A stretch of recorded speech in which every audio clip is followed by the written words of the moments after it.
7:30 is the time right now, and you are looking live at the Wawa gas station in Cape Coral on Pine Island Road this morning. This is as we are continuing to track the situation and how what's happening with the Colonial Pipeline is impacting us here in Southwest Florida.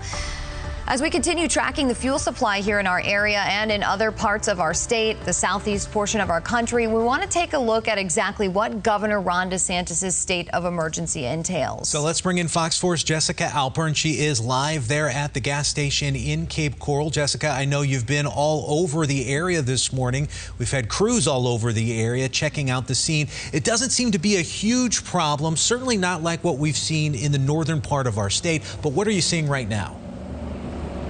Yeah, Chris, so we have been to a handful already out here this morning. The Wawa out here behind me, if you're familiar with it, we know it is a popular spot to fill up. So it typically tends to look like this on a normal basis, although we're seeing a few people having to wait. Maybe there's a car or so in front of them. Nothing in the way of long lines like we're seeing in North Florida. However, we have seen a little bit of a different situation at other gas stations here in the Cape. So, for example, the racetrack off Veterans Memorial Parkway and Del Prado actually had its gas takes roped off this morning. We spoke with people inside, and the employees there said it's because they did see a big rush of customers coming in, and so they are out of gas. Agriculture Commissioner Nikki Fried is taking action when it comes to panic buying this morning. She shared an update from North Florida as long gas lines were forming there, and she says the shortage there is due to panic buying alone because of the cyber attack, not a supply issue. She also mentioned some other things that are factoring in, including a shortage of fuel truck drivers.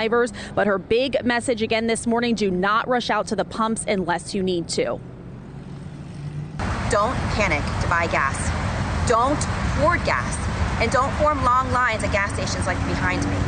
Fuel is continuing to move around our state.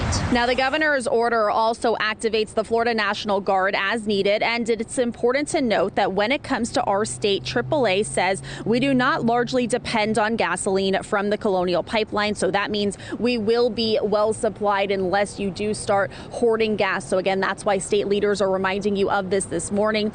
Out here again at the Wawa in the Cape, this is off Del Prado and Northeast Pine Island Road, and again, the people here, they're not concerned about any potential supply issues. We'll let you hear from one man who was fueling up and his message to anybody who is thinking about panic buying out here this morning and why he says you should stay calm.